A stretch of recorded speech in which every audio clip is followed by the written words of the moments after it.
سلام دارم به خدمت شما. تعاد و عبادات شما قبول باشه.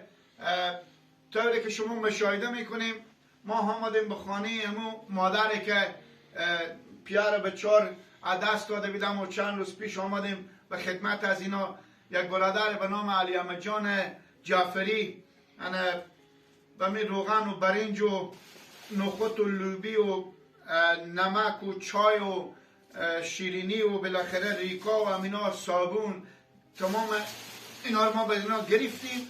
بالاخره یک توفگک ناچیزی مسلمان ها کمک کردم برای مادر. بینندای عزیز، ماه مبارک رمضونه، شما بزی مسکین ها کمک کنیم.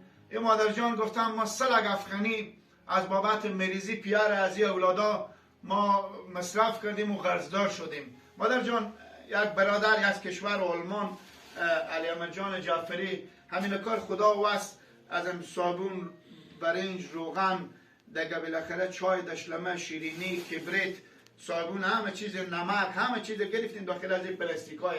خدا واسه این کار برای شما کمک کردم. چی گفتنی داریم مادر جان؟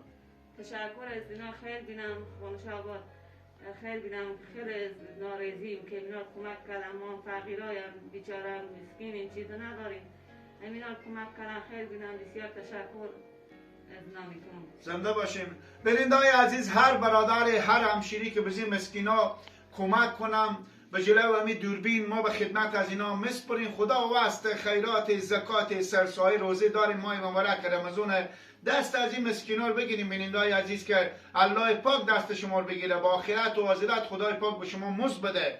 بیشتر وقت شما نمیگیریم بینندای عزیز. انا مادر جان اینکا تسلیم برای شما دیگه. خدا واسطه بوجیگک برنج دالت روغن هم شیمه یا دیگه به داخل پلاستیکه. خب بینندای نازنین، ناگزیری که با شما خداحافظی کنیم تا به فردا شب شما رو به الله پاک نازنین میسپریم.